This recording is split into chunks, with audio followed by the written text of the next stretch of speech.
तो आप भी सीयूईटी 2026 की तैयारी कर रहे हो और उसके बारे में कुछ भी नहीं पता है कि कैसे अप्लाई करना है, कौन से सब्जेक्ट लेने चाहिए, कितना टाइम देना चाहिए, एग्ज़ाम पैटर्न क्या है।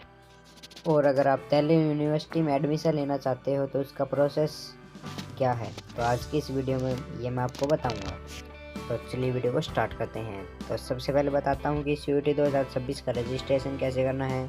तो बता दें सीयूईटी एनटीए का थोड़े दिन में नोटिस आने वाला है। सीयूईटी 2026 के ऊपर अप्लाई वगैरह और एग्ज़ाम डेट शीट वगैरह भी आ जाएगी। फिर बताते हैं कि इसके सब्जेक्ट क्या कुछ होने वाले हैं जो आप क्लास 12th में पढ़ोगे, या फिर इसके थोड़ी भी अदर सब्जेक्ट होते हैं वो भी आप डाल सकते हो सीयूईटी रजिस्ट्रेशन में। फिर है एग्ज़ाम पैटर्न और मेकिंग स्कीम। एग्ज़ाम पैटर्न के बारे में आपको सिलेबस मिल जाएगा, जो भी आप सब्जेक्ट या फिर डोमेन भरोगे वो उसका सिलेबस आप देख सकोगे। ये बता दूं कि एग्ज़ाम जो है वह आपका सीबीटी बेस होगा, यानी कि कंप्यूटर बेस्ड टेस्ट होगा। पिछली बार भी सीबीटी हुआ था, अब की बार पता नहीं कैसे ले सकते हैं ये लोग। उसके बाद में है वीकली प्लान क्या बनाना चाहिए, डेली टाइम टेबल क्या होना चाहिए, कौन से सब्जेक्ट को कितना टाइम देना चाहिए। वीकली प्लान आपका कुछ भी हो सकता है। मान लो आप मॉक टेस्ट लगाओगे, या फिर वैसे कोई भी टेस्ट, या फिर रिवीजन। और डेली टाइम टेबल में क्या है, आप जो भी कुछ, मान लो कि आप अब 12th से ही तैयारी कर रहे हो तो आप थोड़ा थोड़ा 12th के सिलेबस के हिसाब से ही थोड़ा थोड़ा आप ये करते रहो। कौन से किस सब्जेक्ट को कितना टाइम देना चाहिए। इसके अंदर आप जिस सब्जेक्ट में आप कमज़ोर लग रहे हो, मान लो जिस सब्जेक्ट में आपको लग रहा है कि ये मुझे कम आता है, तो आप उस सब्जेक्ट को ज़्यादा टाइम दे सकते हो। सीयूईटी की प्रिपरेशन के लिए बेस्ट रिसोर्सेज क्या होने चाहिए, तो ये मैं आपको बता दूं एनसीईआरटी से अच्छा कुछ भी नहीं है।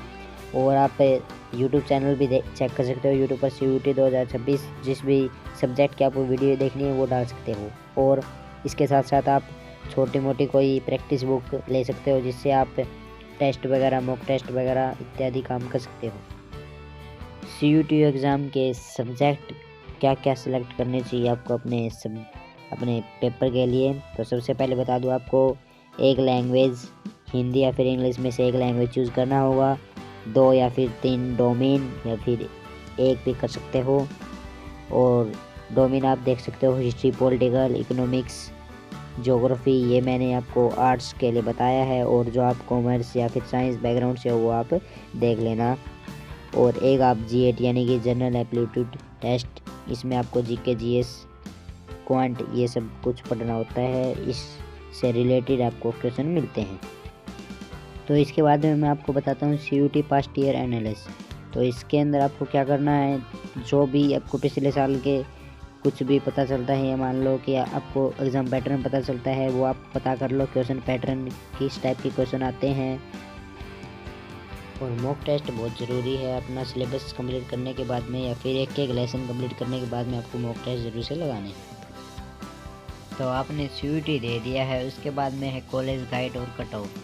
सीयूईटी के बाद काउंसलिंग कैसे होती है, और आपको अगर डीयू में एडमिशन लेना है तो उसका क्या कुछ प्रोसेस होता है, ये मैं आपको बताता हूँ। डीयू में एडमिशन लेने के लिए जब भी आप सीयूईटी दे देते हैं, उसके थोड़े दिन बाद में डीयू दिल्ली यूनिवर्सिटी अपना प्रोसेस स्टार्ट करती है। उसमें फ़ेज़ 1 ओपन करती है पोर्टल अपना, CSS पोर्टल अपना ओपन करती है। उसमें फ़ेज़ 1 होता है जिसमें आपको रजिस्ट्रेशन करना होता है, अपनी पर्सनल डिटेल्स, और जो भी कुछ अपने 10th एंड 11th की मार्कशीट, 12th की मार्कशीट होती है वो आपको अपलोड करनी होती है। उसके बाद में फ़ेज़ 2 होता है, जो आपका रिज़ल्ट आने के 5-7 दिन बाद में ओपन होता है। उसके अंदर आपको कॉलेजेस भरने होते हैं, जिसमें आप एडमिशन ले सकते हो। और जो आपका सीयूईटी का रिज़ल्ट है वो ऑटोमेटिक CSS पोर्टल पर ऑटोमेटिक अपलोड हो जाता है। तो फ़ेज़ 2 ऑफ करने के बाद में 5-7 दिन बाद में एक लिस्ट जारी करता है दिल्ली यूनिवर्सिटी। उसमें आपका रैंक बता देता है, सिमिलर रैंक क्या है, क्या कुछ है। इसमें आपके ऊपर आपसे पहले कितने बच्चे हैं जिसने अप्लाई किया है, और आपका नंबर कौन से नंबर पर है। तो उसके बाद में आपकी फर्स्ट मेरिट लिस्ट आती है। तो ये कुछ प्रोसेस होता है दिल्ली यूनिवर्सिटी का। तो लास्ट में बात करते हैं सीयूईटी में जो स्टूडेंट कॉमन मिस्टेक करते हैं। सबसे पहले मिस्टेक क्या होती है, सिलेबस का पता ना होना कि क्या कुछ है सिलेबस में, सब्जेक्ट क्या है उसके। और सेकंड है मॉक टेस्ट ना देना। अपना सिलेबस कवर करते ही मॉक टेस्ट देना ज़रूरी है। और उसके बाद में अगले मिस्टेक है अपने सिलेबस का रिवीजन नहीं करना। रिवीजन नहीं करोगे तो सब कुछ भूल जाओगे जो भी कुछ पहले पढ़ा था। तो ये मिस्टेक आपको नहीं करनी है। तो होपफुली आपको वीडियो में सब कुछ समझ में आया होगा। पसंद आई हो तो ज़रूर से लाइक कर देना है। स्मार्ट ट्रिक चैनल को सब्सक्राइब जरूर से कर देना। Thank you.